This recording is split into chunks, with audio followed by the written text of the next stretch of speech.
Okay. Namaskar, Nikhil. Very much invited. I thank you very much to come to this podcast today. We are going to have next 20 to 30 minutes. We'll discuss about your career, your background, etc. ये सारी conversation हमारी हिंदी में रहेगी. जितना हो सकेगा हम हिंदी का प्रयोग करेंगे आज. और ज़्यादा टाइम ना लेते हुए मैं शुरुआत करना चाहता हूँ आपके बारे में जानने के लिए कि आप कहाँ से बिलोंग करते हैं, आपका फैमिली बैकग्राउंड क्या था, कैसे आपकी शुरुआत हुई, उसके बारे में कुछ उल्लेख कीजिए। धन्यवाद। शुरू करते हैं। मैं दिल्ली से ही हूँ और मैं यहीं पैदा हुआ। एंड मैं एक ब्राह्मण फैमिली में पैदा हुआ विद थोड़ा लोअर इनकम ग्रुप ब्राह्मण फैमिली थी। तो मेरे पेरेंट्स में से कोई भी इंजीनियर या डॉक्टर नहीं था। फादर एक बिजनेसमैन ही है स्टार्टिंग। तो अपना एक फर्नीचर का धंधा था स्टार्टिंग में ही। स्कूलिंग मेरी यहीं हुई, रामजस स्कूल, एक पूसा रोड एरिया है जहाँ पे एक रामजस स्कूल है। मैं ही पहला जना था जो पब्लिक कॉन्वेंट स्कूल में गया था, बाकी सब सरकारी स्कूल में ही पढ़े थे। तो उसके तो आप बाद करके पूसा रोड में ही रहते हैं? आप रहते भी वहीं पर थे? आप पूसा मैं रोड पे? रहता था ओल्ड दिल्ली। ओल्ड दिल्ली में एक जगह है चावड़ी बाजार, जहाँ नई सड़क, जहाँ पे सारी किताबें मिलती हैं, सबको आना पड़ता था। वहाँ पे तो वो खाना, एरिया था। मेरे भी खाना कुछ बहुत अच्छा मिलता था। खाना बड़ा टेस्टी मिलता है उसमें, थोड़ा यूपी का टच है एक्चुअली इसके अंदर, तो बहुत खाना ही बहुत अच्छा मिलता है। बहुत अच्छा खाना, मिलता है। किताबें, कपड़े, ये सब अच्छे मिलते हैं। और सस्ते मिलते हैं, सबसे बड़ी बात है, सस्ते सस्ते भी मिलते बहुत। हैं। सस्ते मिलते हैं, सबको आना पड़ता है, शादी ब्याह कोई भी ऐसा काम हो तो। ठीक है, राइट। तो वहाँ मेरी रिहाइश रही काफ़ी टाइम। फिर स्कूल के बाद मैंने साइंस ली, और साइंस से मैं कोशिश कर रहा था मेडिकल और इंजीनियरिंग। उस समय मुझे बहुत क्लियर नहीं था कि क्या किया जाए, तो मैंने दोनों स्ट्रीम उठा ली थी। तब ऐसा अच्छा। नहीं होता था, मतलब ऑप्शन दिया जाता था कि आप बायोलॉजी और मैथ्स दोनों ले लो, फिर आपके ऊपर है आप कौन से एंट्रेंस दो। मैंने दिए, बट उस टाइम में इतनी क्लैरिटी नहीं थी, तो आईआईटी का एग्जाम तो मेरा नहीं निकला। ऐसे ही वहाँ मेडिकल में एम्स का नहीं निकला। करेक्ट। एक डीसी मैंने भरा था तब, रुड़की भी अलग होता था, रुड़की भी हुआ था, बट डीसी का एक भरा था। और यहाँ मौलाना आजाद का एग्जाम होता था डीपीएम, तो वो मेरे क्लियर हुए थे। बट डॉक्टर बनने में बहुत टाइम लगता, और वहां पे आपको एक बैकिंग चाहिए होती है फैमिली की भी, और काफी टाइम तक आप प्रोडक्टिव नहीं रहोगे, काफी लंबा टाइम है। तो ये सब सोचते हुए, और इंजीनियरिंग में 4 साल के बाद लगभग सबकी नौकरी लग जाती है, आती है, करेक्ट। ये सब थॉट प्रोसेस से मैंने कंप्यूटर साइंस उठाया था। बीसी और से? फिर उस टीम में, हाँ, तो उस वो वाला पहला साल था मेरा बैच, जो कश्मीरी गेट में हुआ करता था ये कॉलेज पहले। हाँ, राइट। उसके बाद ये 2 कैंपस बन गए। पहले एक ही कॉलेज हुआ करता था, फिर ये कैंपस बने, डीसी और डीआईटी। दिल्ली में 2 ही रीजनल कॉलेजेस थे। तो राइट। वो एक रोहिणी चला गया, एक आपका द्वारका आ गया। मैं द्वारका चला गया वहां से। अच्छा, 4 साल एनएस, कंप्यूटर साइंस से किया। पहले जैसे एनएसआईटी बोलते थे। अब उसको एनएसआईटी बोलते हैं और उसको डीटीयू बोलते हैं। अच्छा अच्छा, अब तो अब एक एनएसआईटी यूनिवर्सिटी बन गई दोनों अपने आप। पहले ये दोनों दिल्ली यूनिवर्सिटी के अंडर आती थी। थी। करेक्ट करेक्ट, आपको डिग्री वो डीयू हाथी वाला डीयू सिंबल वाली पे। में, करेक्ट, वो लंबी वाली डीयू वाली डिग्री मिली। करेक्ट करेक्ट तो करेक्ट। अब मेरे को एक वो चीज बताइए, आपने जैसे बताया कि आपने मैथ्स और बायोलॉजी दोनों ही ली साइंस स्ट्रीम में, और आपने देखा कि मैं एग्जाम दोनों को देख के देख लूंगा, मेडिकल वाला भी और नॉन मेडिकल भी, और जिसमें भी जैसे होगा उसके हिसाब से चॉइस कर लूंगा। तो आप जब ये कर रहे थे तो आपने कुछ प्रिपरेशन भी करते थे, आप कुछ कोचिंग भी लेते थे, या अपना सेल्फ स्टडी करते थे केवल? मैंने 10th में ब्रिलियंट्स के नोट्स आते थे कि आप उनको पे करो, वो पोस्टल नोट्स भेजेंगे और आप कुछ कुछ डाउट भेज सकते थे। तो वो अच्छा। मैंने इंजीनियरिंग मैथ्स वाला उठाया था। इसके अलावा कुछ नहीं किया था। 12th में मैंने कोचिंग ज्वाइन की थी, जो आपको पीसीएम कराते थे, क्योंकि इंजीनियरिंग में पीसीएम आता था। और फिर मैंने एडिशनल वो करके, क्योंकि बायोलॉजी का टीचर अलग आता था, तो उनसे हम्म। रिक्वेस्ट करके थोड़ा एडिशनल पे करके बायोलॉजी, जो उसमें जूलॉजी और बॉटनी हुआ करती थी तब मेडिकल के लिए, ये भी ज्वाइन कर लिया था। तो मैं एंड तक भी थोड़ा कंफ्यूज था कि किस डायरेक्शन में जाऊं। मुझे लगता था, क्योंकि उस समय मैच्योरिटी नहीं थी इतनी, एक ही तो सब्जेक्ट एक्स्ट्रा देखते हैं, और ये तो बड़ी अच्छी चीज है और हो जाएगा, देखते हैं और भी लोग कर रहे हैं, क्योंकि एक सब्जेक्ट तो था ही ऑलरेडी बायोलॉजी, जिसके लिए पढ़ना था बोर्ड्स के लिए, तो दे देते हैं। पीसी तो है ही वहां पे, बायोलॉजी कमजोर भी पड़ा तो चलो शायद हो जाए।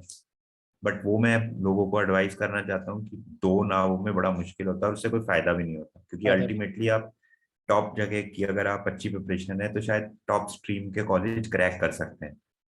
अगर अगर आपका चीजें follow फोकस करें। और मेहनत डाइवर्ट हो गई तो आप दोनों ही जगह क्रैक नहीं कर पाओगे। तो कोई फायदा नहीं होगा उससे। आपने कोचिंग किधर से करी थी, कुछ उसके बारे में उल्लेख करेंगे? क्योंकि उस समय मेरे पास इतने पैसे नहीं हुआ करते थे, तो मैं आकाश और विद्या मंदिर चलते थे उस टाइम, बट देवर काफी 10-12 हजार की करीब फीस होती थी उनकी। तो हम्म। वो मैंने ना करके एक संघल्स करके एक कोचिंग सेंटर होता था साउथ एक्स में। कौन से, क्या नाम बताया आपने? संघल्स करके। संघल्स, ओके। संघल्स, अब पता नहीं वो है कि नहीं, वहां पे ट्रेन रिटायर्ड प्रोफ्स ही पढ़ाते थे। ओके, गॉट तो इट। वो तकरीबन तब उसकी फीस कुछ 4-5 हजार टाइप्स थी।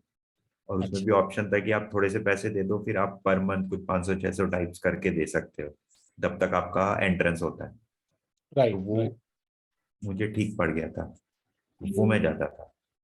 तो आपको उधर मतलब आप ट्रैवल करते थे, मतलब पुरानी हाँ, दिल्ली से वो साउथ? पुरानी दिल्ली से आप लगाइए अजमेरी गेट आप जाओगे, क्योंकि अंदर तो जा नहीं सकता था, वॉल्ड सिटी है, सिर्फ रिक्शे चलते थे, बस तो आ नहीं सकते थे। तो करेक्ट आपको 1 से 1.5 किलोमीटर आपको रिक्शा या वॉक करके जाना होता था new correct. Delhi railway station के पास। वहां से आपको बसेस सारी जगह की मिलती थी, तो वहां से आप साउथ तक जाते थे और फिर अपना काम करके वापस आते थे। उस समय तो तो शायद मेट्रो वगैरह भी चालू नहीं हुई होगी, मेरे को लगता है मेट्रो दिल्ली में। नहीं थी, नहीं। बसेस चलती थी, रेड लाइन ब्लू लाइन, खैर करेक्ट। बंद हो गई, बट वो चलती थी तब दिल्ली में। समय तो बहुत वो रेसिंग लगती थी शायद, ब्लू लाइन और रेड लाइन कोई बसेस। कोई सेम, क्योंकि डीटीसी कमजोर थी उस टाइम और यही दो चलती थी, तो सवारी उठाने के चक्कर में बहुत काफी हैजर्ड्स और एक्सीडेंट्स होते थे उस टाइम। एक्सीडेंट बहुत होते थे उस समय, राइट। मेरे को भी थोड़ी मेमोरीज हैं उस समय की। तो फिर आपने जैसे एनएसआईटी में जैसे दाखिला लिया, वहाँ पढ़े, तो एनएसआईटी तो बहुत दूर था, जैसे आप बता रहे हैं द्वारका में था शायद। हाँ, तो तो यहाँ शुरू में मेरा पहले रैंक, जो टॉप रैंक होती थी वो एनएसआईटी कंप्यूटर्स लेते थे, उसके बाद जिसकी थोड़ी कम होती थी तो उसको डीसी दे देते, मतलब उस ऑर्डर में ब्रांच चलती थी। और जैसे लोग छोड़ देते थे, क्योंकि इसका रिजल्ट पहले आ जाता था, कुछ लोग रीजनल में चले गए, कुछ लोग आईआईटी जाते थे मेनली। तो राइट जो राइट, आईआईटी का हो जाता था तो वो इस सीट छोड़ देता था, छोड़ तो दो, आप राइट। अपग्रेड हो जाते थे। ये नॉर्मल ट्रेंड है, आज भी होता होगा बाकी यूनिवर्सिटी में। तो मैं पहले 6 मंथ डीसी में रहा था, रोहिणी। वहां मैं हॉस्टल में रहता था, क्योंकि रो अप एंड डाउन करना पॉसिबल बहुत नहीं दूर, था, करेक्ट। बहुत दूर था वो। उसके बाद में एनएसआईटी हो गया, तो मुझे शुरू में हॉस्टल नहीं मिला था, क्योंकि वो नए बन रहे थे, प्लस वो दिल्ली के लोगों को नहीं देना चाह रहे थे, बाहर के लोगों को देना चाह रहे थे। अच्छा तो अच्छा। पहले 6 मंथ मुझे अप एंड डाउन करना पड़ा। तो काफी दूर होता था वो, द्वारका बिल्कुल बॉर्डर ही हो जाता था, आप समझो, दिल्ली का। बिल्कुल सही कह रहे हैं, बिल्कुल। हाँ वो वो थोड़ा तो, गांविश एरिया में बना था, तो कुछ हाँ चलता नहीं था एक पॉइंट तक, वहां द्वारका मोड़ करके है। अब तो हाँ वहां मतलब, मेट्रो आ गई है, तो एवरीथिंग इज पॉश देयर, पहले नहीं थी। तो आप बस वहां तक उतर के आपको पैदल जाना है, किसी से लिफ्ट लेनी होगी, तो वो आपको गेट तक छोड़ेगा। तो राइट राइट। ये आप कब की बात मत, बता रहे हैं, लाइक लाइक अर्ली ये टू होगा 99 की बात। 99 वगैरह की बात, राइट राइट राइट। हाँ उस समय 99। मुझे ध्यान है, नजफगढ़ रोड से वो उत्तम नगर की तरफ जाते थे, और उधर से मोड़ आता था वही वही मोड़ है। Left correct. का। मेरा अपना करेक्ट। घर भी जनकपुरी में, तो मुझे पता है वो सारा पूरा, तो उससे मुझे आइडिया हाँ, है। बस वही होती थी, हाँ, इसीलिए पहले जनकपुरी मायापुरी वही सब रूट पूरे करके फिर करेक्ट। उत्तम नगर और यहाँ आती थी। एब्सोल्युटली, नहीं बहुत अच्छा है। तो फिर आपको, मुझे लग रहा है ट्रैवल में तो मेरे ख्याल से बस भी कोई डायरेक्ट तो आती नहीं होगी, वहाँ पे 2-3 बसें चेंज करके आते होगे आप, या थी कोई डायरेक्ट बस चांदनी एक चौक से? बस होती थी जो चलती थी ओल्ड दिल्ली रेलवे स्टेशन से। अच्छा, मेरा घर था जहाँ ओल्ड दिल्ली भी रिलेटिवली इतना दूर नहीं था, मतलब दोनों इक्वी डिस्टेंस थे। Old correct. दिल्ली से चलती थी वो आपको उतार देती थी, जहाँ तक मुझे याद है। उत्तम नगर जाती थी सीधा? वो सीधे नजफगढ़ जाती थी। मुजफ्फर जाती थी, अच्छा। जो सात नजफगढ़ जाएगी वो उसी रास्ते से जाएगी, वो एक ही बस थी, वो तो काफी सात चलती सौ थी। 723 या 754 होगी जहां तक मेरे सात को सौ हमारा। चौवन तो आपका वो था, 769 थी शायद, 769। 760। 754 तो जनकपुरी और उस साइड की थी, वो अच्छा, पूसा रोड पटेल नगर जाने वाली। अच्छा, वैसे वाली थी, गॉट इट गॉट इट। हाँ नहीं, बहुत बढ़िया है, मुझे याद तो आ रही, मैं भी रिकलेक्ट कर रहा हूँ आप जो बता रहे हो ना, तो मेरे को भी थोड़ा थोड़ा याद आ क्योंकि रहा मेरे है। स्कूल की बसेस सीधे आप ही के घर जाती थी, अच्छा अच्छा। पूसा रोड पटेल नगर क्रॉस करके ज्यादातर वो जनकपुरी निकल लेती थी। 754 थी ना जनकपुरी की, तो सात सौ सात चौवन सौ बड़ी मुश्किल। चौवन थी, 56 थी, ये वाली सारी। Right right right. हमारा क्या था, B1 साइड पे था, तो बिल्कुल नजफगढ़ रोड पे ही था घर एकदम। अम, अब तो जैसे मेट्रो है तो 2 स्टेशन पड़ते हैं, एक जनकपुरी ईस्ट और जनकपुरी वेस्ट है, बट और वो भी आई थिंक वो वाला ट्रैक सबसे पहले बना था, कनॉट प्लेस से जो कनेक्ट होता है, ब्लू लाइन थी वो सबसे पहला, वही बना था। हाँ, आई थिंक 2004 या 5 में शायद बन गया था, मुझे एग्जैक्ट याद नहीं आ रहा, लेकिन चलने लग गया था तब, मुझे ध्यान आ रहा है वैसे करके। तो अच्छा, अब ये बताइए, जैसे अब ये जब जाते थे इधर आप दिल्ली से, पुरानी दिल्ली से यहाँ तक, तो कितना सफर में कितना टाइम लगता था आपको जाने में NSIT? सफर में आप लगाओ घर से स्टेशन तक आने में आपको 20-25 मिनट तो लग हम्म। जाते थे। अगर आप वॉक करोगे, रिक्शा भीड़ रहती थी वहां पे, भीड़ तो आप रहती है, रिक्शा करो या वॉक करो बहुत फर्क नहीं पड़ता था। सेम ही पड़ेगा, आपको करेक्ट। 20-30 मिनट्स आप लगाओ बस तक पहुंचने में, और 1.5 घंटा आप बस का लगा लो, आप 1 से 1.5 घंटा लग जाता है, तो आप 2 आवर्स लगा लो। अगर 9 बजे की क्लास अगर मुझे एंटर करना है तो मेरे को 7 बजे निकल निकलना। जाना होता है। और वहां से आप बता रहे हो, लेकिन वो बस भी डायरेक्ट NSIT नहीं छोड़ती थी, वो मोड़ पे छोड़ती थी, वहां से फिर पैदल चलना पड़ता फिर वो हम कोशिश करते थे, कोई बाइक से जा रहा है उससे रिक्वेस्ट कर ली, या नहीं था। होता था तो आप जल्दी जल्दी चले जाओ, क्योंकि ऑप्शन तो है नहीं और कोई। एब्सोल्युटली, तो फिर मतलब 2 से 2.25 घंटे मान के चलिए, फिर इतना तो दो मतलब घंटे करेक्ट करेक्ट। कर तो काफी। और यही शाम को भी आलम यही रहता होगा, वापसी जाते होगे शाम को तो। भी यही रहता था, 4:30-5 तक नॉर्मली क्लासेस खत्म हो जाती थी। हाँ। तो आप 5 तो 7 मतलब आप अर्ली लेट टी टाइम तक आप पहुंच जाओगे, या अर्ली डिनर टाइम तक। Right, right, right. तो फिर जैसे आप बता रहे हैं, शुरू के 6 महीने तो जैसे आपको हॉस्टल नहीं मिला, फिर बाद में मिला आपको उसके बाद हाँ, नहीं? फिर जैसे जैसे बनता जा रहा था, क्योंकि वो नया था तो वो बन रहा हम्म। था धीरे धीरे। कुछ लोगों ने ऑप्ट नहीं किया, हमारा नंबर फिर आ गया तो उन्होंने हॉस्टल दे दिया था। तो 6 मंथ्स के बाद, मतलब फर्स्ट सेकेंड ईयर में मैं वहीं रहने लगा। तो 5 डेज में वहाँ रहता था, क्योंकि क्लासेस 5 डेज हुआ करती थी, सैटरडे संडे ऑफ होता। ज्यादातर मैं घर आ जाता था अच्छा, सैटरडे संडे। तो वैसे रहता था। तो जैसे आप DC और NSIT को अगर कंट्रास्ट करेंगे, तो जैसे 6 महीने आप वहाँ भी रहे थे और फिर बाद में आप यहाँ भी आए, तो आपको इंफ्रास्ट्रक्चर में, फैकल्टी में या पढ़ाई की क्वालिटी में कुछ अंतर लगा, या दोनों में लगभग बराबर ही था?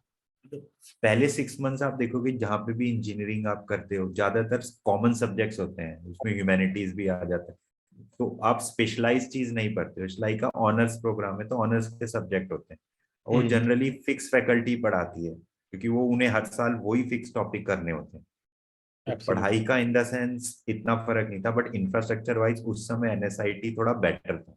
जनरली बेटर था। कंप्यूटर साइंस के लोग प्रेफर करते थे वो NSIT, इसलिए मैं अपग्रेड होके वहाँ हाई रैंक लोग वहाँ पे चले जाते थे NSIT होते थे, अच्छा, अच्छा। NSIT। तो वो अच्छा। थोड़ा कंप्यूटर्स में बेटर था उस टाइम।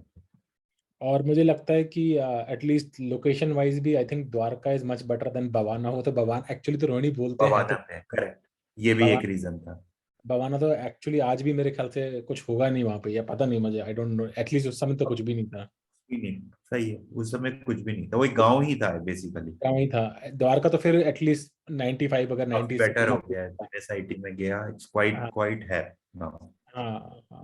काफी इवन है। इवन लाइक 95 वगैरह में भी, क्योंकि जनकपुरी से बात ही था द्वारका, तो वहाँ बनना शुरू हो गया था, लोग आने शुरू हो गए थे। और लेट 90s अर्ली 2000 में तो वहाँ पे काफी हैपनिंग होता था, कुछ चीजें होने लग गई थी द्वारका में। अब काफी बेटर हो गया है। Right, right, right, right. बढ़िया। फिर आपने जैसे NSIT में अपना समय व्यतीत करा, आपके कोई ऐसा था कि कोई सब्जेक्ट्स में आपकी ज्यादा रुचि बनी, या किसी टीचर हाँ, बहुत अच्छे मुझे थे वजह से आपको? नेटवर्क्स और एल्गोरिथम्स में ज्यादा था, पढ़ाते तो वो सारी चीजें ही थी उस टाइम, ग्राफिक्स प्रोग्रामिंग। तो प्रोग्रामिंग और नेटवर्क साइड में मुझे थोड़ा ज्यादा इंटरेस्ट था, तो मैंने हाँ। अपने जो प्रोजेक्ट्स थे, एक थीसिस होती थी जो अभी भी होती है, बैचलर्स थीसिस प्रोजेक्ट बोलते हैं उसको, मेजर माइनर, हम्म, वो उसी एरिया में किया। फिर जो मेरी जॉब थी, तो वहां पे एक सी डॉट करके कंपनी है, अभी हाँ, भी हाँ। है वो। ये राइट, तो वो गवर्नमेंट। जनरली टॉपर्स को उठा लेती है, वो इंटरव्यू नहीं लेती, वो सीधे 7th सेमेस्टर तक के ग्रेड्स देख के टॉप 5 टॉप 6 लोगों को ले ले लेती है। फिर वो राइट। कैंपस में बैठते ही नहीं है, तो मैं सीधे बैठा ही नहीं था कैंपस में, मैं डायरेक्ट वहीं चला गया था। सी डॉट में। तो हाँ, तो वो लोग उस समय टेलीकॉम 3G वेव चल रही थी 2002-3 में, तो हाँ, मैंने हाँ। उस एरिया में काम किया था स्टार्टिंग में। तो वहीं अच्छा, से टेलीकॉम के एरिया की तरफ, नेटवर्क्स टेलीकॉम एल्गोरिथम्स, वहीं पे मैं डाइवर्ट हो गया। तो अच्छा। अब तो तक ये चल सी रहा है। डॉट तो शायद गवर्नमेंट की कंपनी नहीं है, गवर्नमेंट की है, राइट? गवर्नमेंट की रिसर्च विंग है, मतलब आप समझो जो MTNL BSNL हम्म। और इस टाइप के ऑपरेटर्स हैं, इनकी रिसर्च विंग सी डॉट है। अच्छा। हालांकि गवर्नमेंट है तो बहुत अच्छा परफॉर्मेंस वहाँ इतना नहीं है एज कम्पेयर टू एरिक्सन और आपका हुआवे वगैरह, बट हाँ, काम एग्जैक्टली वो वही करती है। सेम ही करते हैं। अच्छा अच्छा। तो जैसे आपने जैसे सरकारी जॉब भी करी, तो इसमें जैसे जनरली सुनने में आता है लोगों का कि इतना मतलब मेरिटोक्रेसी नहीं होती, इतनी परफॉर्मेंस भी हाई नहीं रहती, तो आपका भी ऐसा ही मानना था या सेम, डिफरेंट था? क्योंकि इसमें क्या था कि आप रिक्रूटमेंट तो आप टॉप लोग ले रहे हो, लेकिन इसमें क्या है, एक तो गवर्नमेंट मैंडेटेड है, तो हाँ, आपका जो रिजर्वेशन पॉलिसी है वो उन पे भी अप्लाई करती है। अप्लाई हो जाएगी, बस राइट। सेम चीज अप्लाई, तो वहां पे ग्रेड्स वगैरह नहीं देखते, वो नंबर्स देखते हैं जो गवर्नमेंट मैंडेट करती है। उसके बाद जो प्रमोशन है वो भी काफी हद तक इस पे डिटरमाइन करता है कि आपके नंबर्स, आपकी कास्ट क्या है और आपके नंबर्स कैसे हैं, क्योंकि उसी रेशो में उन्हें प्रमोट करना है। नंबर से मैं समझा नहीं, नंबर से क्या मतलब है नंबर्स आपका? ये है कि मतलब आपकी एक कैटेगरी है जिसके थ्रू आप आए हैं। ठीक है। अगर आपको एक नॉर्मल इंजीनियर से, रिसर्च इंजीनियर से आपको टीम लीडर बनाना है, तो ठीक आपको है। ये देखना होगा कि हर कास्ट के मैं अप्रोप्रिएट नंबर लूं as specified by the government. ये डिस्ट्रीब्यूशन। नहीं, मेरिट वाइज नहीं है अच्छा, वो कि डिस्ट्रीब्यूशन अगर देखते चारों हैं। जनरल के अच्छे हैं, हाँ। राइट, वो तो वहां पे मेरिट नहीं। दूसरी चीज थी कि सैलरी जो है वो आपके परफॉर्मेंस पे बेस्ड नहीं है, वो आपके ईयर्स ऑफ एक्सपीरियंस पे बेस्ड होगी, करेक्ट करेक्ट। इररेस्पेक्टिव ऑफ कि आप उस ईयर में क्या कर रहे हो। तो हम्म। सभी एक सैलरी लेवल पे थे, चाहे वो कुछ करे या ना करे। इसलिए हाँ, वो इस ऑर्गेनाइजेशन की परफॉर्मेंस और वो ड्रैग्ड हो गई थी। फिर एब्सोल्युट। यहाँ पे ज्यादातर लोग आईएएस और आईईएस प्रिपेयर करते थे, क्या करते रहते होंगे, हाँ। वहाँ कोई देखता नहीं था। अभी भी, अब शायद थोड़ा ट्रेंड चेंज हो या नहीं, बट मेरे टाइम पे मैंने यही देखा था ज्यादातर। पूसा रोड पे ही था इनका एक ऑफिस, एक सम्राट में था। दोनों ही कोचिंग सेंटर्स के बहुत पास होते थे, तो people generally leave for their classes also in office के मिडिल में। पूसा रोड के तो बगल में ही राजेंद्र ओल्ड ओल्ड राजेंद्र नगर है, जहाँ पे पूरा प्रॉपर गढ़ है बस, ये तो पूरा। बस वही चीज। काफी टाइम में वहां रहा पूसा रोड, फिर इनका नया कैंपस बन गया मेहरौली। अच्छा, वो तो फिर बिल्कुल ही दैट दूर आ इज गया। वेरी बिग, वहां पे पूरा टेलीकॉम विलेज ही आप मान लो एक तरह से छतरपुर में है। अच्छा अच्छा अच्छा, तो आप फिर वहां भी शिफ्ट हुए फिर उधर अब मेहरौली वहां की तरफ? शिफ्ट हुआ, ये बहुत छोटा पड़ता था ये पूसा हम्म। रोड वाला, कुछ था ही नहीं, बहुत ही छोटा ऑफिस था ये करोल बाग वाला। Correct correct correct. फिर तो फिर वहां शिफ्ट हुए उस टाइम। हम्म, तो जैसे आप जैसे इधर मेहरौली की तरफ आप गए, जैसे शिफ्ट हुए, तो इन्होंने जब कैंपस बड़ा करा तो फैसिलिटीज वगैरह भी अंदर बढ़ा दी इन्होंने, मतलब रिसर्च की फैसिलिटीज, मतलब R&D जो आप करते थे या? उस टाइम पे मतलब सर्वर्स वगैरह आए जनरली, लेकिन उस टाइम पे क्या हो रहा था कि यूनिट्स बहुत ज्यादा थे और लॉसेस बहुत ज्यादा हो रहे थे। तो उस टाइम ये बात चल रही थी क्यों ना इसको डिसइन्वेस्ट किया जाए, क्योंकि ये हाँ। भी एक नवरत्न तो नहीं थी, बट नवरत्न के बाद आने वाली कंपनियों में इसका भी नाम था। तो अच्छा। तो वो लोग सोच रहे थे डिसइन्वेस्ट करें, तो फिर सबसे पहले मैनेजमेंट यही कोशिश करती है कि जो बिल्कुल ही ग्रुप नहीं चल रहे हैं उनको बंद कर डिसॉल्व। दिया। तो वो उस फेज में आ गई थी कंपनी कि अच्छा। जो नहीं चल रहा उसको डिसॉल्व करके कंसोलिडेट करो, किसी को कहीं डालो। तो राइट साइजिंग वाली उसमें आ गई थी मोड। राइट। तो और फिर उस टाइम पे इन्होंने मोबाइल वायरलेस का काम करना बंद कर दिया था फॉर टाइम, और मैं उसी एरिया में था। तो मुझे ओके। बोला कि आप ऑप्टिकल में चले जाओ, तो वो मुझे बहुत इंटरेस्टेड नहीं लगा। तो और पैसे भी नहीं बढ़ रहे थे, सीधी चीज। फर्स्ट ईयर इज ओके, आपको मिल गया। सेकंड में आपका बहुत ही कुछ 100-200 टाइप्स की बेसिक की इंक्रीमेंट जो ज्यादा नहीं होगी, तो राइट। वो आप समझो कि इंक्रीमेंट कुछ है ही नहीं। 100-200 क्या नहीं, होते हैं पर मंथ। एब्सोल्युटली, हाँ, तीसरे इतना। साल होते होते तो फिर वही 100, तो फिर आपको इरिटेशन होना शुरू हो जाएगा, और फिर आप कुछ बहुत सीख भी नहीं रहे हो। ग्रोथ ज्यादातर नहीं। लोगों का फोकस कुछ और है। राइट। और उस समय फिर मल्टीनेशनल्स नोएडा साइड में थी, कोडामा में भी थी, नोएडा में भी थी। राइट। कनेक्सेंट एक ऐसी कंपनी थी जो सिस्टम ऑन चिप्स और नेटवर्क डिवाइसेस पे काम कर रही थी। मैं वहां पे चला गया था कुछ टाइम। अच्छा। Right right. तो नोएडा तो आई थिंक पुरानी दिल्ली से, हाँ, आपके लिए तो पास ही पड़ता होगा, क्योंकि आप तो वेस्ट दिल्ली, तो जो उल्टा दूरी पड़ती होगी। बट नोएडा साइड फिर वही है कि आपको जब तक आपने गाड़ी नहीं लोगे, एक तो ओल्ड दिल्ली में आप गाड़ी नहीं रख सकते थे, राइट राइट राइट। ये प्रॉब्लम थी। तो और स्कूटर और बाकी व्हीकल से आप इतनी दूर जा नहीं सकते हो। जान सकते हैं, हाँ, बहुत दूर है, और करेक्ट। क्योंकि उस समय ट्रैफिक भी बहुत गंदा था, तो बस ही एक ऑप्शन बचती थी काफी टाइम तक। Correct correct correct. Company transport या आप इस तरीके से आप, तो तो कुछ टाइम प्राइवेट, मैंने जैसे बहुत सारी जैसे प्राइवेट कंपनीज तो बसेस वगैरह भी चलाते थे अपनी, आपका ऐसा हाँ नहीं उनकी था? ट्रांसपोर्ट थी, लेकिन अच्छा कुछ टाइम बाद हुई ट्रांसपोर्ट, अच्छा अच्छा। स्टार्टिंग में नहीं हुई।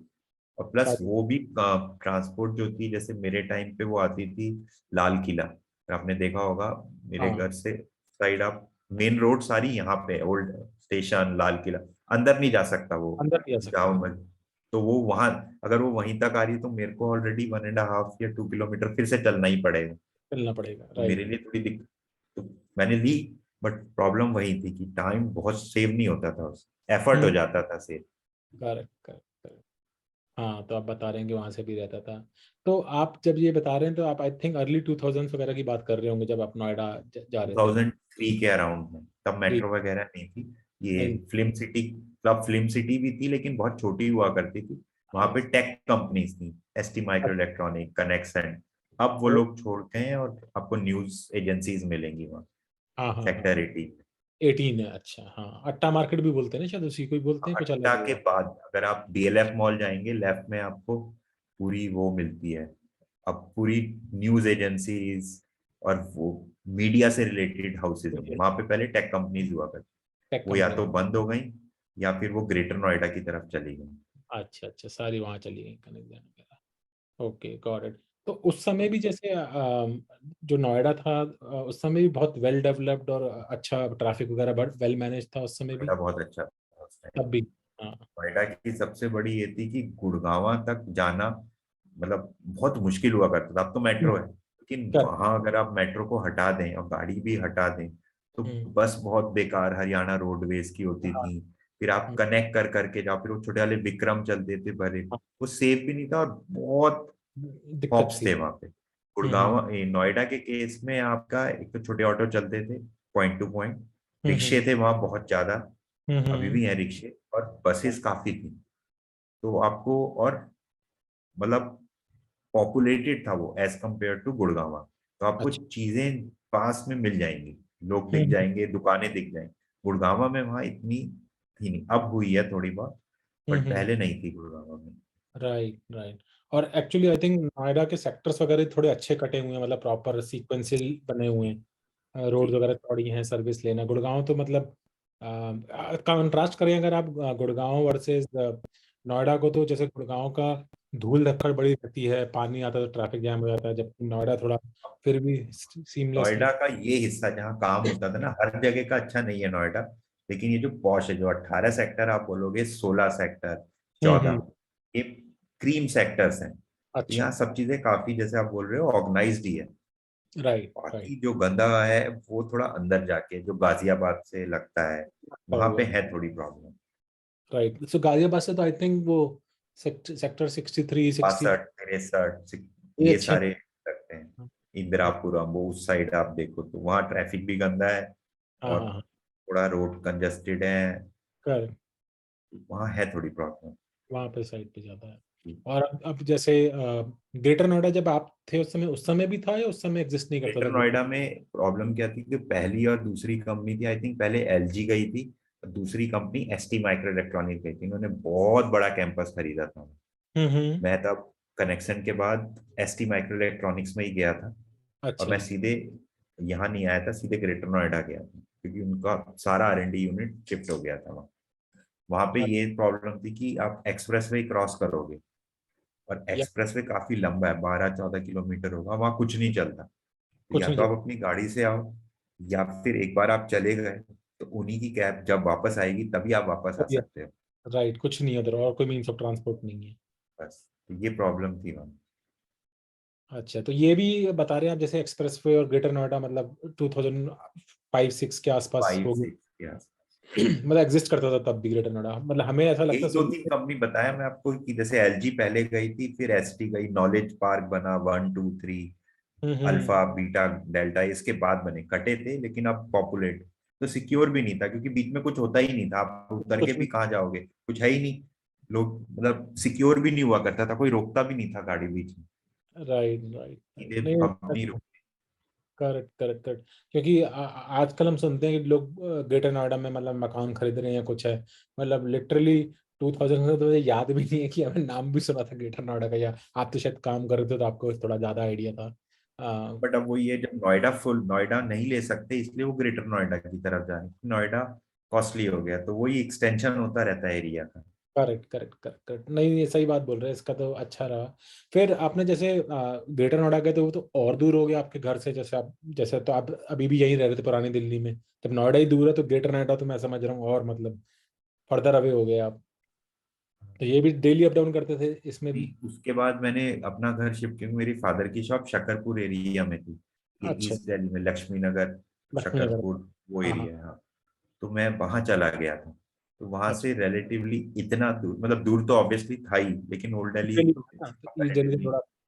हम्म। हाँ, तो अच्छा। था तो सही, लेकिन कंपनी की बस आती थी वो, क्योंकि और ज्यादातर लोग जा नहीं सकते इतनी सुबह वहां पहुंचना और हाँ हाँ। लौटना, तो उनके रूट्स चलते थे, अभी भी चलते हैं उनकी वो बस। तो वो राइट। आपको ले लेती थी मेन रोड से और आपको वहीं छोड़ देती थी। अच्छा अच्छा, तो ये जैसे आप अगर जैसे आप शकरपुर या लक्ष्मी नगर साइड होते होंगे तो आप शायद NH 24 होते हुए अंदर से जाते होंगे, या कैसे जाते होंगे, मतलब क्या ये रास्ता? जाते थे अक्षरधाम, NH 24, मतलब आप NH। जाओगे मेन रोड, फिर वो अक्षरधाम के साइड से वो वाला फ्लाईओवर लोगे आप सीधे। राइट राइट, फिर अच्छा नोएडा में घुस जाते, अक्षरधाम से भी मयूर विहार से होते हुए वो नोएडा में चले जाते होंगे आप। अच्छा अच्छा, समझ गया। सीधे सीधे है। राइट राइट राइट, नहीं अच्छा है। फिर आप उसके बाद जैसे आपने काम करा उधर भी, अभी यही टेलीकॉम फील्ड में नेटवर्किंग वगैरह में ही काम करते रहे या चिप में हाँ, मूव? ST इलेक्ट्रॉनिक्स, उस समय फोन बनते थे, LG और नोकिया उस समय किंग होता था मोबाइल का। तब करेक्ट। एप्पल और ये इतने आए नहीं थे। नोकिया, LG और सैमसंग। हाँ, तीन तो चलते थे। नोकिया के फोन्स में जो चिप्स लगती थी वो ST माइक्रो इलेक्ट्रॉनिक्स की होती थी। अच्छा। उसमें जो आपका वीडियो प्लेयर, उसमें N सीरीज के फोन आते थे, हाँ उसमें हाँ हाँ। जितने भी वीडियो कोडेक्स होते थे वो ST की चिप्स होती थी। तो वो जो हम्म। सॉफ्टवेयर लिखना, उनको बर्न करके चिप पे डालना, वो राइट। सारा सिस्टम ऑन चिप वाला वर्क ST करती थी। तो मैं उस टाइम पे MPEG 4 इनकोडर्स, H.264 और जितने भी वीडियो इनकोडिंग, कंप्रेशन और उससे रिलेटेड कोड चीजें होती करके थी। होता है, हाँ मुझे ध्यान आ रहा है, सिप पिप के साथ भी यूज करते थे वो, प्रोटोकॉल में यूज होता था वीडियो और उसके लिए। जहाँ पे भी राइट। कंप्रेशन और क्वांटाइजेशन और वीडियो आ जाएगा तो MPEG 4 आ जाता है। करेक्ट तो करेक्ट। आपको एक चिप चाहिए, चिप के अंदर आपको इनकोडर डिकोडर डालने पड़ेंगे और भी चाहिए। वो वाला राइट। काम होता था वो। अच्छा अच्छा, बहुत बढ़िया, बहुत बेहतरीन। तो आपको तो ये बहुत अच्छा लगता होगा कि जो आप बेसिकली चिप डिजाइन कर रहे हैं या सॉफ्टवेयर लिख रहे हैं, आप फोन भी वो वाला देख पा रहे हैं, तो ऐसा तो बहुत रेयर होता है कि आप जिस चीज पे काम करते हैं उसे फिजिकली देख भी पा रहे हो। जनरली तो लोगों को पता ही नहीं होता कि काम कुछ और हो रहा है, कहीं कुछ प्रोडक्ट क्योंकि कुछ और। अब क्या है कि एम्बेडेड है, आप एम्बेडेड वाले उसमें आपको मेमोरी की कंस्ट्रेंट रहती है, आपके पास इतना लिबर्टी नहीं है। तो हाँ आपको हाँ। जनरली ब्रेड बोर्ड्स और इस टाइप के सिमुलेटर्स दिए जाते थे, या सैंपल फोन की आप बनाने के बाद इसमें बर्न करो और राइट। देखो कैसे चल रहा है, कितनी स्पेस ले रही है, क्योंकि एम्बेडेड है तो आपको कंट्रोल करना पड़ेगा, लिबर्टी नहीं है आपको। इसलिए हाँ, तो अच्छा ही लगता था क्योंकि चिप जा ही रही, फोन तो प्रोडक्शन में है ही। हाँ राइट राइट राइट, बहुत अच्छा है। तो आई आई थिंक मैं तो एक थोड़ा सा अब थोड़ा टाइम चेक भी करेंगे, हम लोग almost on the dot of the hour हैं। तो मैं आपका भी टाइम देखना चाहता हूँ कि थोड़ा समय आपके पास और है बात करने के लिए, या हम लोग हाँ, कर सकते हैं, और हाँ, लोग लेट है बट हम खींच सकते हैं थोड़ी देर। थोड़ी थोड़ी बहुत कर सकते बढ़िया। हैं, ठीक है। तो बेसिकली अगर हम आज की जो हायर अब मैं उम्मीद कर रहा हूँ कि आप लोग C++ में ही ज़्यादा काम करते होंगे फिर रियल टाइम अब तो अप्रोच। हम, जैसे अब मैं प्रेजेंटली जियो में काम करने लगा हूँ, तो वो जो कंप्यूट जितना इंटेंसिव वर्क है वो C++ में चला जाता है, क्योंकि क्लाउड का जमाना आ गया। Correct basically correct. Cloud hosting है, आपकी जो एप्स बन रही हैं स्केल पे बन रही हैं, तो आप हम्म। को पार्टीशन करोगे, तो मैं भी वही करता हूँ। कंप्यूट हाँ इंटेंसिव वर्क C++ में लिख लेता हूँ, बाकी हाँ। सारा पाइथन में, और UI आपका जावास्क्रिप्ट है या आपका रिएक्ट है, नोड जेएस है, इस तरह। राइट। तो अगर इसको हम कंट्रास्ट करें जो आपने पिछले ज़माने में लाइक लाइक 2000s में जो आपने काम करते थे, जैसे ST वगैरह की आपने बात का उल्लेख किया, तो उस समय जैसे आप बता रहे हैं मेमोरी का बड़ा ध्यान रखना पड़ता था, एम्बेडेड सिस्टम करते थे, और जो आप आज काम कर रहे हैं जब आपको शायद इतना देखना नहीं पड़ता होगा, दोनों की प्रोग्रामिंग के अंदर क्या फ़र्क आपने देखा कि जो एक एक मेमोरी कंस्ट्रेंट प्रोग्रामिंग थी और एक जैसे क्लाउड है तो अपने आराम से रिसोर्सेज कर, क्या दोनों में अंतर देखा आपने? ये पहले के केस में एक तो एम्बेडेड, थोड़ा सा इकोसिस्टम दिल्ली का, हम्म। मतलब दिल्ली एनसीआर जो बोले, वहाँ थोड़ा टेलीकॉम सेंट्रिक था। तो ऐसी अच्छा। कंपनीज होती थी जहाँ आप चिप बेस्ड वर्क कर रहे हो या आप टेलीकॉम रिसर्च कर रहे हो। फिर धीरे धीरे वो इकोसिस्टम या तो बंद हो गया, या फिर वो बेंगलोर साइड चला गया। अच्छा। तो आपका दो ऑप्शन थे, या तो आप बेंगलोर शिफ्ट हो जाओ, ज्यादातर लोग मेरे साइड के जूनिपर और सिस्को वगैरह में चले गए, जो सेम वर्क अभी भी करती हैं। मेरे हम्म। पास वो ऑप्शन नहीं था क्योंकि मेरे पेरेंट्स यहाँ थे। हाँ हाँ तो मैं हाँ। यही रहा, तो यहाँ पे जो बेस्ट कंपनी मुझे मिलती गई वो मैं थोड़ा लेता गया। अब जैसे राइट। मैं जियो में हूँ, तो जियो में सारी चीजें हार्डवेयर सेंट्रिक बाहर से आती हैं। हम दोनों अच्छा। सॉफ्टवेयर बनाते हैं, और जब सॉफ्टवेयर बना रहे हैं, चिप बाहर से आ रही है, तो हम्म। ऑब्वियसली एप्लीकेशन लेयर के ऊपर ही खेला जाएगा सारा। करेक्ट तो करेक्ट। इसलिए हम इस टाइप के, तो आपके पास सारी लिबर्टी है, क्लाउड पे है। तो हम्म। आपका मेमोरी आपको इतना नहीं देखना, स्पेस मिला हुआ है। राइट। एम्बेडेड में हम कंस्ट्रेंट प्रोग्रामिंग करनी पड़ती थी, यहाँ पे इतनी चीज नहीं। ऑल्दो वर्क बड़ा है क्योंकि अब AI ML वाली चीजें आ गई हैं, तो वो चीज आपने पढ़ी नहीं, अब आपको ऑन जॉब ही पढ़नी पड़ रही है। नहीं पड़ रही है। बाकी राइट। चीजें तो आपने एटलीस्ट स्ट्रक्चर्ड लर्निंग की थी। Right right right. तो आई थिंक ये बहुत इम्पोर्टेंट है उन लोगों के लिए जो, जैसे जिन लोगों ने शायद आपके वाला काम देखा भी नहीं होगा, मोस्टली तो आजकल एप्लीकेशन प्रोग्रामिंग ही होती है। लोग करेक्ट करेक्ट। चिप लेवल तो दूर की बात है, वो लाइक लेयर 1 लेयर 2 लेयर 3 किसी पे भी काम नहीं करते, नेटवर्किंग साइट पर भी। राइट और मोस्टली एप्लीकेशन या हम जिन्हें प्रेजेंटेशन लेयर बोलते हैं उसी पे जनरली काम रहता है लोगों का। और राइट। जो आजकल की लैंग्वेजेस हैं जैसे पाइथन हो गई, जावा स्क्रिप्ट है या जावा भी ले लेते हैं, तो वो भी जनरल पर्पस सॉफ्टवेयर लिखते हैं। तो आई थिंक मेमोरी मैनेजमेंट वगैरह कॉन्सेप्ट ही पता हो तो बहुत इसी आजकल आउटडेटेड है, वो सिर्फ कॉलेज में शायद पढ़ते हैं, शायद पढ़ाते भी नहीं हो आजकल। हो बट सकता है। जनरली हम हमारी एज के लोगों ने सी से स्टार्ट की होगी प्रोग्रामिंग राइट अपनी, राइट फिर राइट। C++ जावा इस तरीके से आगे बढ़े होंगे, बट हाँ। जनरली लोग अब नहीं उस तरह से नहीं नहीं, प्रोसीड कर। उस तरीके से। राइट। तो आपको क्या लगता है, अगर आपका जो नॉलेज लेवल है, अगर आपने कर रखा हो, जैसे सी में पॉइंटर्स का कॉन्सेप्ट एक बहुत इंपॉर्टेंट एक जी होता था, क्योंकि जावा वगैरह में एग्जिस्ट नहीं करता था, तो जी अक्सर लोग गार्बेज मेमोरी कलेक्शन और ये सब के बारे में अज्यूम करके चलते थे कि कंपाइलर या इंटरप्रेटर अपने आप जी। देख लेगा। करेक्ट।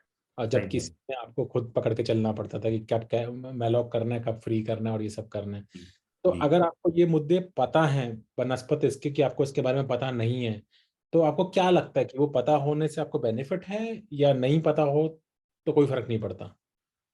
नहीं, पता होने से डेफिनेटली बेनिफिट है, क्योंकि ऐसी चीजें जब आप बड़ी एप्लीकेशन स्केलेबल लिखते हो, और उसमें हम्म। आपको मेमोरी होल लीकेज पता चलते हैं, हाँ तो हाँ हाँ। आपको पता है कि ये इस वजह से प्रॉब्लम हो रही है, अब इसको सॉल्व कैसे किया जाए। तो करेक्ट। आप को पार्टीशनिंग की बात करते हैं, अगर आपको पता ही नहीं होगा कि आपके पास डिफरेंट सॉल्यूशन है, तो आप हाँ। बात ही नहीं करोगे, आप बड़ी डिवाइस मांगोगे या ज्यादा मेमोरी मांगोगे, तो मेमोरी बोलोगे मांगो। ये ऐसे ही चलेगा। तो अब एब्सोल्युटली। इसलिए आप अब स्केलिंग आजकल। की बात, आपने इधर बहुत अच्छा पॉइंट बोला कि आप वर्टिकल स्केलिंग की बात कर रहे हैं कि डिवाइस बड़ी चाहिए, मुझे मेमोरी ज्यादा चाहिए, क्योंकि जी मैं अपने ऐप को फर्दर ऑप्टिमाइज नहीं कर पा रहा हूँ बेसिकली। और आजकल इंटरनेट के ज़माने में लोग हॉरिजॉन्टल स्केलिंग का काफ़ी बात किया करते हैं कि जी जैसे ही जी। मेरा ट्रैफिक बढ़ेगा, लोड बढ़ेगा, मैं और करेक्ट। हॉरिजॉन्टली डिवाइसेस ऐड करता चला जाऊंगा अपने राइट सिस्टम स्टेकली। राइट। ये चीज़ें, आई थिंक ये आपने बड़ा अच्छा पॉइंट बताया कि इवन दो आज हमारी वो सब चीज़ें यूज़ नहीं हो रही हैं, लेकिन अगर आपने एक चिप लेवल पे, सिस्टम ऑन चिप लेवल पे या फर्मवेयर लेवल पे अगर आपने काम कर रखा है, और ख़ास तौर पे आपको रियल टाइम ऑपरेटिंग सिस्टम और एम्बेडेड सिस्टम्स में काम कर रखा है, तो उसमें जो दिक्कतें आती थी खास तौर पे मेमोरी कंटेक्स्ट स्विचिंग की और वो सब, अगर उसके बारे में पता है और आप रोज़मर्रा में वो यूज़ नहीं भी कर रहे हो, लेकिन जब आप स्केलिंग वगैरह करोगे, तो क्योंकि आपको वो कॉन्टेक्स्ट आपको ऑलरेडी पता है, तो आप वो वाले आइडियाज भी नए ज़माने की प्रोग्रामिंग में आप लगा सकते हैं। तो राइट। ये इम्पोर्टेंट है आई थिंक आपने बताया। और सी से जावा में जाना फिर भी पॉसिबल है, जावा से लौट के सी में जाना बहुत एक कठिन, क्योंकि वो बैकवर्ड हो जाएगा काफ़ी, करेक्ट करेक्ट। बहुत हो जाएगा लोगों के लिए। Right right. राइट। तो दैट मेक्स सेंस। तो ये अच्छा लगा। तो मेरे को आपसे बात करके बहुत मजा आ रहा है, और काफी हम टेक्निकल बातें कर रहे हैं, जबकि हमारा जी स्कोप मोस्टली एक उस पर रहता है, लाइफ एक्सपीरियंसेस एक्सेट्रा। तो राइट। आपने लगभग, मुझे लग रहा है 20+ ईयर्स आपको हो गए हैं शायद काम करते हाँ हुए जी। अब, है ना? 2 डेकेड्स हो गए हैं। तो जब आप 20 साल, और आप दिल्ली में ही हैं थ्रू आउट, अभी भी दिल्ली में ही हाँ, हैं आप? हाँ, दिल्ली मैं में ही रहे, दिल्ली में। थ्रू आउट दिल्ली में रहे हैं आप। तो 20 साल का पहले का दिल्ली और आज का दिल्ली, कुछ शब्दों में बयां कीजिए क्या चेंज हुआ है? अब दिल्ली में सबसे ज्यादा कनेक्टिविटी बहुत ही अच्छी हो गई है। अब हम्म आपके पास गाड़ी हो या हम्म ना हो, दिल्ली की Right. बात करें, आप किसी कोने से किसी कोने में भी रात के टाइम में भी पहुंच सकते हो, Right. एटलीस्ट सुबह 6 बजे से रात, मेट्रो की वजह से। Absolutely. दूसरा, कैब सिस्टम काफी अच्छे हो गए। चाहे हम्म। आप कब काली पीली के चक्कर में आप नहीं घूम सकते, या किसी टैक्सी एसोसिएशन को फोन करके उसे बुलवा रहे हैं आप, उसके थ्रू आप, ओला उबर नेटवर्क काफी अच्छा है। Right. दिल्ली थोड़ा कनेक्टेड है, but at the same time pollution level बहुत बढ़ गया। बहुत आई बढ़ गया। थिंक पहले होता था, या तो हमें इतना लगता नहीं था, हम यंग एज थी, करेक्ट। 20s में, late mid 20s, early 20s, even 30s में इतना होता होगा पॉल्यूशन, लेकिन कभी फील नहीं हुआ, या फील हुआ नहीं। 1-2 दिन हो रहा है भाई, कुछ हो गया ऐसा। हाँ। अब सिटीज में लगातार। जब पोल्यूशन होता है तो जनरली आंखें जलती हैं, आपको हाँ। इश्यूज आ जाते हैं। तो करेक्ट वो करेक्ट। एक प्रॉब्लम है, बहुत। पॉल्यूशन। जी, राइट राइट, ये आपने दिल्ली बड़ा, में। ये बहुत अच्छी आपने बात बोली। और ये मैं भी जब भी आता हूँ मैं कोशिश करता हूँ हर बार, साल में दो, लाइक एक बार तो कम से कम आऊँ, लाइक ईयर एंड में मैं ट्राई करता हूँ आने की इंडिया हमेशा। और जब भी मैं दिल्ली आता हूँ तो वो मेरा समय ऐसा रहता है ईयर एंड का कि वो उस समय पॉल्यूशन का टाइम होता है बेसिकली सबसे ज़्यादा। जी सर्दी शुरू हुई होती हैं और तो ये लगभग कई सालों से यही सिलसिला चल रहा आ रहा है एक्चुअली। जी। हाँ, तो ये ये काफी चैलेंज है और पता नहीं इसका क्या निजात है या तोड़ होगा भी इसका कि नहीं, तो ये बड़ा मुश्किल है पता लगा पाना। एक चीज और बताइए, जैसे आप ग्रेटर नोएडा, आप मतलब 2000 से जानते हैं और काम भी कर रहे थे आपने, तो आपने कभी सोचा कि मैं यहाँ पे प्रॉपर्टी इन्वेस्ट करता हूँ तो कभी आगे जाके मतलब मुझे बेनिफिट हो सकता है, या आपने ऐसा कुछ किया, फायदा उठाया उसका मैंने लाभ? किया उस समय, मतलब किया। ये थोड़ा सा दुखती रख भी है कि एक आम्रपाली नाम का बिल्डर होता था, अच्छा, बिल्डर अभी ने भी नहीं है ना। प्लॉट उसको लेने? बड़ा अच्छा चल रहा था, तो मैंने भी सोचा हाँ चल रहा है, उसके प्रोजेक्ट आ गए, तो मैंने अपना और अपने पेरेंट्स के लिए अच्छा, एक दोनों फ्लैट। बुक कर दिए। राइट। उस समय तक मुझे नहीं पता था इतनी इरेगुलरिटीज होंगी, चले हाँ। कुछ टाइम पे मैंने तो पैसे पूरे दे दिए, लेकिन करेक्ट। वो फ्लैट नहीं बना। और हाँ, मेरे ही नहीं, ऐसा भी। लगभग बहुत आम्रपाली के प्रोजेक्ट रुके उस साइड में। तो वो है, अब जब ये तो सबके साथ हुआ है, पार्श्वनाथ ले लो, आम्रपाली ले लो, यूनिटेक, डीएलएफ, जो बोलोगे सबका यही हाल हुआ है एक्चुअली में। 2009 से आप लगाओ तब था, अब क्या 22-23 हो गया, 14 साल लगभग हो रहे हैं, और पैसे मैंने बहुत जल्दी दे दिए थे उनको। मैंने तो और पहले लिया था, 2006 में लिया था पार्श्वनाथ का, मेरा तो आज तक नहीं मिला। मैंने भी फ्लैट लिया था। वही। सेम अब चीज है।